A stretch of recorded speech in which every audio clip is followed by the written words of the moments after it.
자바스크립트로 차트를 표시해주는 그 플러그인들이 굉장히 많아요. 그 중에 이제 제가 봤을 때 제일 이뻐 보이는 게 차트.js라서 차트.js를 즐겨서 사용을 하고 있어요. 사실 이 차트.js 같은 경우는 그 몇 년 전에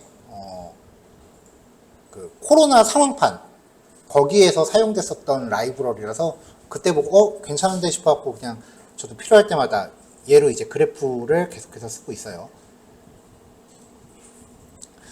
일반적으로 이제 결제 시스템이 들어가는 웹사이트들은 그 매출 통계 같은 거를 보여주는 페이지를 별도로 만들어야 돼요. 운영팀 같은 사람들이 이제 써야 되는 페이지죠. 이제 그럴 때 차트가 항상 들어가요. 자, 뭐 선그래프, 뭐 이건 에이리어 그래프, 뭐 막대 그래프 뭐 등등등 종류가 많이 있는데 여기서 너무 복잡한 형태의 그래프까지는 안 다루고 딱 기본 형태만 다룰 거예요. 자, 그래프가 표시될 영역을 준비를 좀 할게요. 자, div 태그로 하나, 둘, 셋, 넷, 다섯, 여섯, 7개 세트를 놨어요. 전체적으로 이제 컨테이너 영역 잡아놨고요. 각각의 이 서브 플롯이라는 게 이제 그래프 들어갈 영역인데 요 안에는 제목하고 그리고 div라는 놨고요. 이 캔버스라고 하는 태그에 그래프가 표시가 돼요. 이 캔버스라고 하는 태그는 처음 소개하는 건데 캔버스라고 하면 이제 HTML로 이렇게 어떤 도화지 같은 영역을 잡아요. 여기에다가 점을 찍거나 선을 그리거나 아니면은 이렇게 꺾은 선 혹은 사각형, 삼각형, 원, 다각형 이런 것들을 드로잉을 할 수 있는 기능이에요. 그래서 이 캔버스라고 하는 객체랑 연관된 자바스크립트 API는 전부 2D 그래픽 쪽하고 연관이 돼 있어요. 그래서 일반적인 웹사이트 개발할 때는 잘 안 쓸어내고 주로 이제 2D 게임 같은 거 웹에서만 돌아가는 게임 같은 거 만들 때는 얘밖에 안 써요. 이 차트가 여기에다가 뭔가 그래픽을 표현해 주더라고요. 우리가 이걸 직접적으로 사용할 필요는 없고요. 자, 이런 식으로 이제 HTML 태그 영역을 다 똑같이 구조를 잡아놓고요. 이제 스타일로 모든 태그의 박스 사이징 설정하고 이 컨테이너 영역에서 디스플레이 플렉스를 걸었습니다. 그러면은 요 그래프 영역이 전부 가로로 배치되겠죠? 여기서 줄바꿈 해야 될 것 같으면 줄바꿈 해라 라고 해서 이렇게 배치를 했고요. 그 다음에 이 서브 플롯 이게 지금 플렉스에서 가로로 배치되고 있는 거잖아요. 하나당 넓이를 50% 잡았어요. 그럼 한 줄에 2개씩 들어가는 거죠. 여백 10픽셀 잡고요. 자, 그 다음에 이제 요 안에서 서브 플롯 아이템 요 사이즈를 넓이 100% 그러면은 지금 요 영역을 가득 채우는 거고 높이는 400픽셀 잡았습니다. 그래프는 이 캔버스 영역은 지금 우리가 이 코드를 통해서 div 태그까지만 사이즈를 잡아줬거든요. 그럼 그래프 크기는 알아서 요 div를 가득 채울 거예요. 그러니까 이 서브 플롯 아이템이라고 되어 있는 요 녀석의 사이즈만 조절하면 이 안에서 캔버스가 그 영역을 가득 채운다.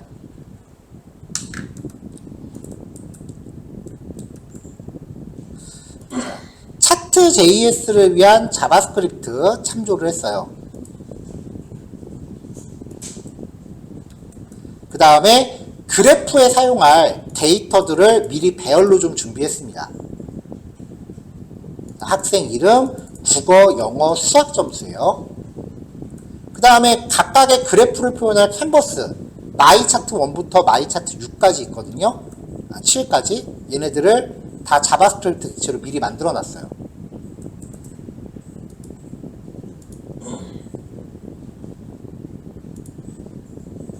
이렇게 객체를 만들어 놨어요. 전체적으로 코드는요, 어떤 프로그램적인 게 들어가는 게 아니라 대체로 이 플러그인들을 사용하는 건 객체를 만들면서 어떤 생성자 파라미터 같은 것만 세팅해 주면 돼요. 그리고 그 파라미터가 너무 많으면 대부분 제이슨으로 묶어서 한 번에 받아요.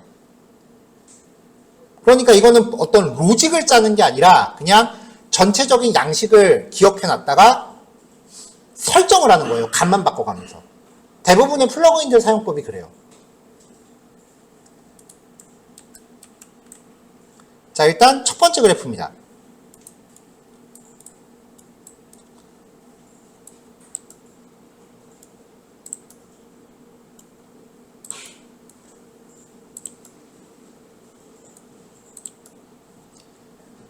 마이 차트 1에 그래프 객체를 이제 생성을 하는 건데, 그래프 종류는 라인, 선 그래프예요.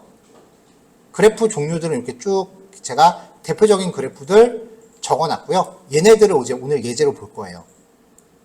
그 다음에 이제 설정을 위한 데이터 영역과 옵션 영역, 제이슨 두 개가 열려요. 근데 보면 여기 차트라는 클래스에 생성자 파라미터가 그래프 그릴 객체랑 옵션을 설정하는 제이슨 객체, 파라미터가 두 개인 거죠. 근데 이 두 번째 파라미터가 제이슨 형식이니까 설정할 양이 좀 많은 거예요. 자, 데이터 영역에서 라벨스에다가 아까 학생 이름을 정의하는 배열을 준비합니다. 네, 아직은 안 나왔네요. 그 다음에 데이터 세츠라고 하는 배열을 준비해요. 여기에 표시하고 싶은 데이터를 넣어주는 거예요. X축은 학생 이름으로 설정되어 있고요. 그 다음에 데이터 세츠, 배열이죠. 전체적으로. 배열 안에서 제이슨을 열어요. 이 데이터의 이름은 국어, 그리고 데이터 내용은 요 배열. 당연히 X축이랑 개수가 맞아야 됩니다. 그 다음에 선 굵기와 선 색상이에요. 그럼 이렇게 나오죠. 여기 라벨이라는 이름을 제가 이상하게 바꾸면은 데이터 이름이 이렇게 맞춰서 바뀌는 거고요. X축은 학생 이름으로 잡아놨죠. 선 굵기를 한 5 정도 잡았다라고 하면은 선이 더 굵어지는 거고요.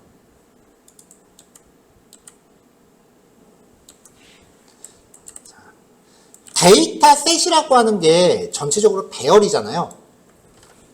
배열이나 제이슨 마지막에 콤마 찍어도 상관없어요. 원소 마지막에. 자, 여기에 제이슨 하나 더 넣어볼게요. 이름은 영어, 데이터는 ENG 배열, 선 굵기와 선 색상 잡아줍니다. 그럼 여기에 선이 하나 더 생기는 거예요.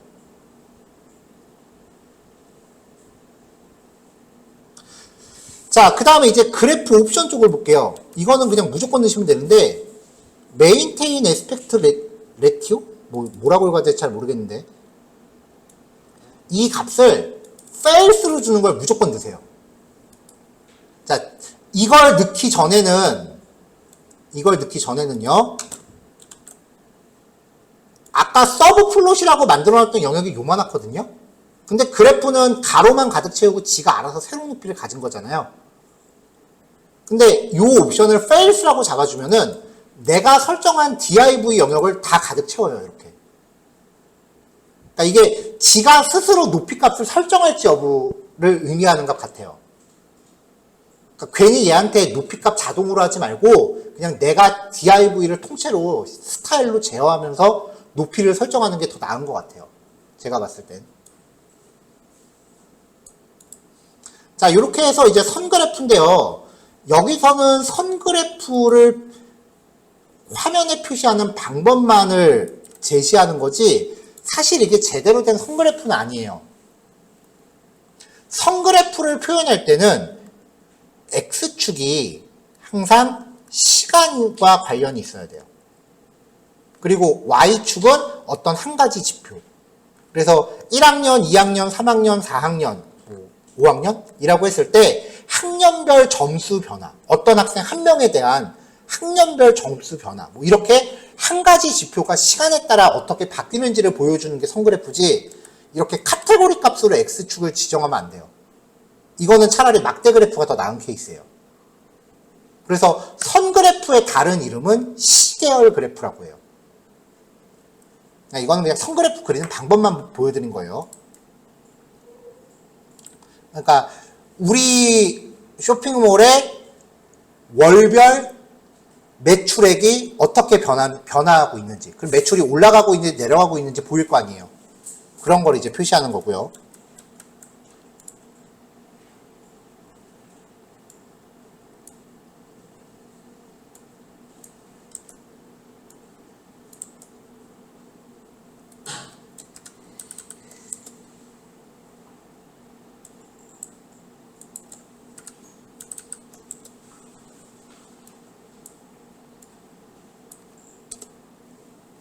자, 두 번째 그래프입니다. 마이 차트 2에 표시하는 거고요. 타입은 막대 그래프. X축은 학생 이름, 데이터셋은 국어 점수를 지정했어요. 테두리는 0.5로 걸고요. 그러면 이렇게 막대 그래프가 나옵니다.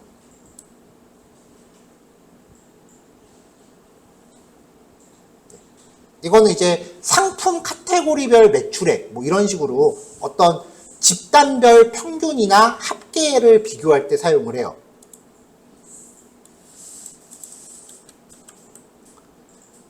자, 여기에 보더 컬러랑 백그라운드 컬러를 지정하면은 이 막대의 테두리와 면 색깔을 지정할 수 있어요. 이런 식으로요.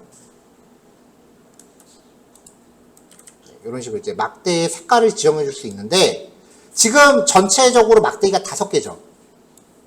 색상 값을 이렇게 한 개만 주면은 막대가 다 똑같은 색깔로 나오는데, 여기에 색상 값을 막대기 개수만큼 주는 거예요. 그러면은 막대별로 색깔이 달라져요.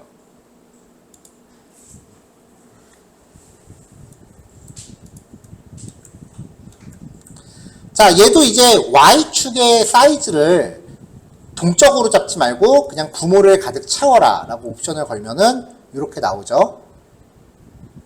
자, 기본적으로 이게 우리가 알고 있는 막대 그래프잖아요. 여기에서 인덱스 아식스, 그러니까 카테고리를 표현하는 축을 X축이 아니라 Y축으로 바꿔라 라고 하면은 그래프가 옆으로 눕습니다. 이렇게.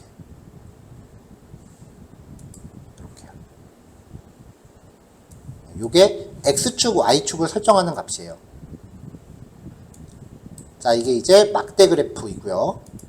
지금 이거는 학생별 국어 점수를 비교하는 거죠. 자, 데이터셋에 원소가 하나밖에 없어요.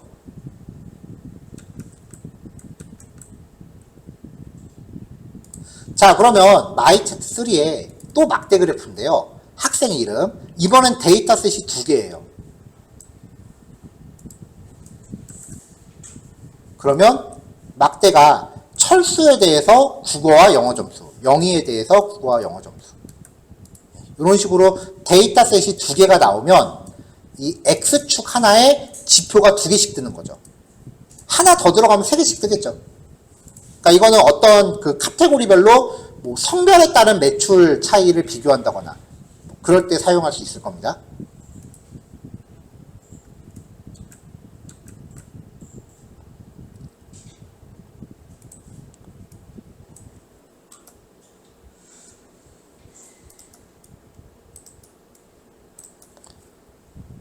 자, 그 다음은 이제 파이 그래프예요. 우리가 흔히 원 그래프라고 그리는 건데, 원 그래프는 특성상 지표가 한 가지밖에 못 들어가요. 국어 점수면 국어 점수, 영어 점수면 영어 점수, 한 가지 지표밖에 못 들어가요. 그래서 한 가지 지표가 이 네임스, 학생별로 각각 몇 %씩을 차지하는지 비중을 보여주는 거죠. 여기에 뭐 영어 점수를 또 넣었다.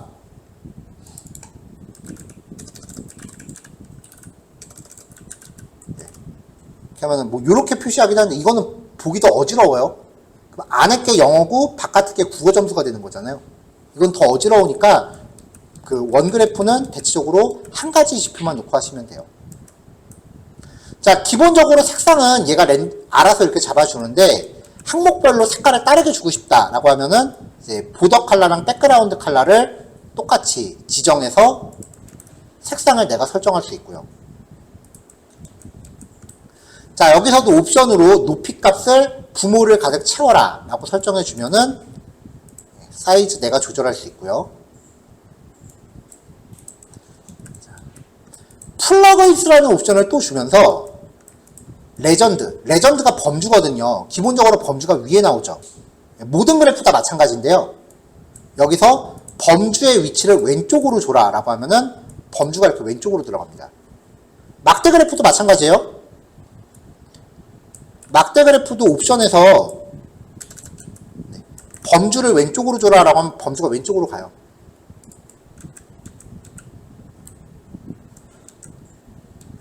자, 그 다음에 타이틀, 디스플레이 트루, 그리고 텍스트는 학생별 점수별. 그럼 위에 제목이 나오거든요.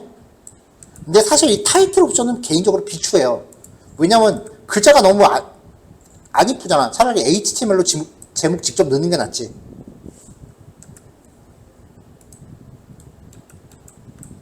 자, 그 다음 이제 폴라 에이리어 차트예요. 얘는 기본 옵션이 파이 그래프랑 똑같아요. 그래프 타입만 바꾼 거예요. 의미도 파이 그래프랑 똑같은데 모양이 조금 달라요. 이렇게. 그쵸? 요 원 그래프를 비율과 절대 수치를 같이 보여주는 그래프예요.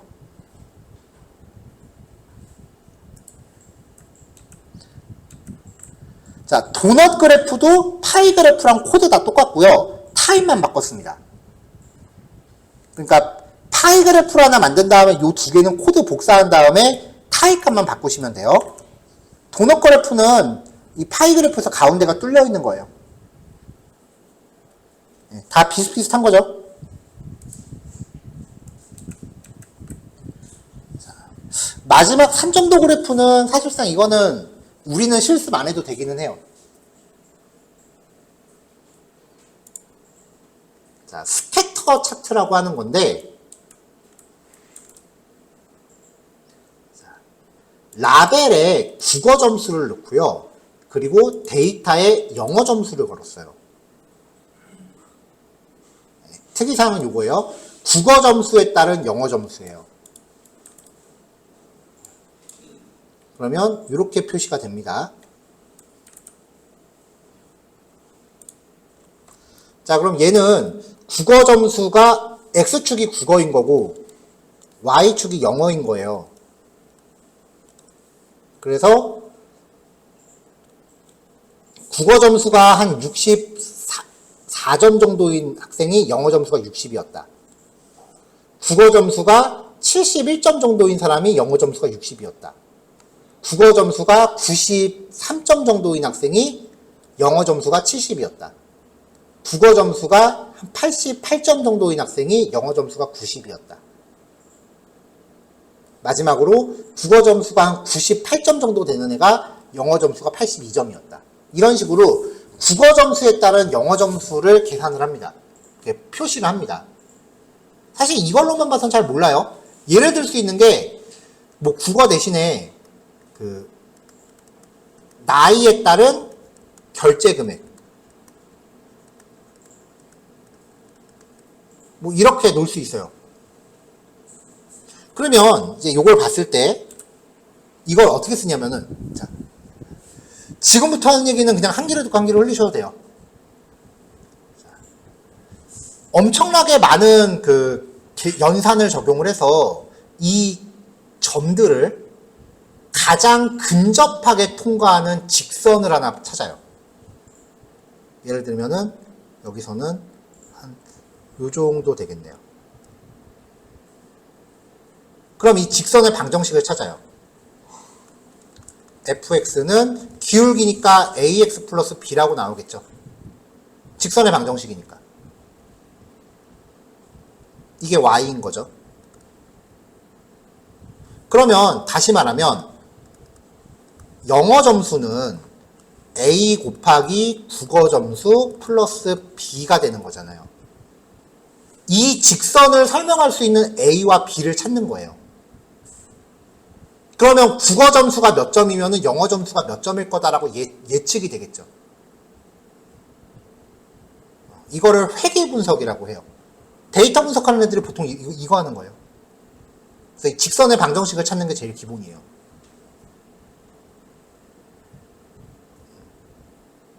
그러니까 지금 요거는 그냥 듣고 흘리세요. 요거는 머신러닝, 이 산점도 그래프라고 하는 거는 머신러닝을 할 일이 없으면 웬만하면 잘 안 쓸 거예요. 그러니까 여러분들은 제일 많이 쓰는 게 막대 그래프 유형일 거고요. 그 다음으로 많이 쓰는 게 아마 파이 그래프일 겁니다.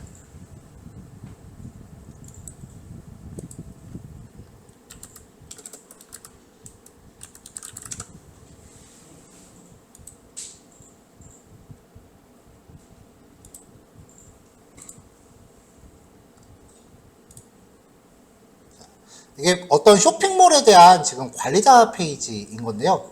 그러니까 쇼핑몰 운영자들을 위해서 제공되는 페이지예요. 보면은 이제 요일별로 이제 매출이 얼마나 발생했는지 그래프로 첫 화면에 보여주잖아요. 이제 이런 것들을 만드는 거예요. 그러니까 웹사이트의 관리를 목적으로 만드는 페이지들. 흔히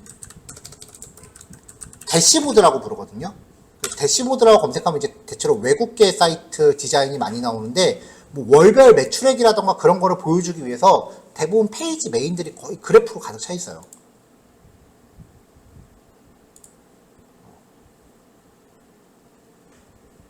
이런 식으로 이제 매출 추이 같은 걸 보여주는 거지. 보통 검색 결과로 나오는 페이지들은 좀 많이 이쁜 것들이 많은데 이 대시보드 같은 관리자 페이지 같은 경우는 그 웹사이트를 운영하는 한두 명을 위해서만 만드는 사이트거든요. 그러니까 대체로 신입한테 많이 시켜.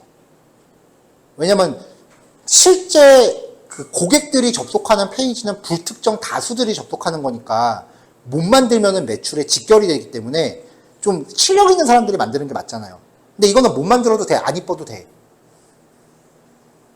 그래서 보통 이제 저는 신입한테 관리자 페이지를 항상 시켰어요. 근데 보면은 이제 그래프 그리는 게 항상 일이었으니까 그래프를 만드는 플러그인을 찾아서 이제 했던 거죠. 그러니까 제 회사 다닐 때 경험에 빗대어서 만든 예제예요. 자, 요거까지 완성하시면 됩니다. 오늘 여기까지 해서 이제 자바스크립트를 통해서 뭐 HTML에서 뭔가 하는 거는 마무리가 됐고요. 이제 내일부터 자바스크립트의 꽃, AJAX라고 하는 기술을 소개를 할 거예요. 이제 내일 하는 게 프론트엔드와 백엔드가 어떻게 대화를 하는가 하는 얘기거든요. 그러니까 오늘까지 했던 거는 퍼블리셔예요. 내일부터 하는 건 이제 프론트엔드 개발이에요. 다른 날 다 빠져도 되는데 우리 수업에서 절대 빠지면 안 되는 날이 한 3-4번 정도 있어요. 진짜 중요한 거. 그 중에서 내일 하는 게 우리 6개월 동안 수업 중에 중요도로 하면 탑티어야. 얘는 예비군 갔는데 전공이니까 뭐 알아서 하라고 그냥 치고 대충 다 알아듣더라고.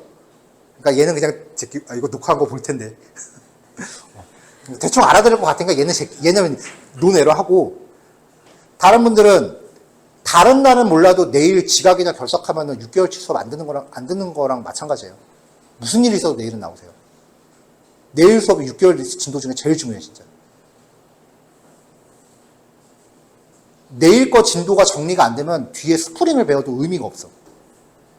왜냐면 스프링이 백엔드 만드는 건데, 내일 하는 게 백엔드랑 프론트엔드가 백엔드랑 어떻게 통신하는지를 한다 그랬잖아요.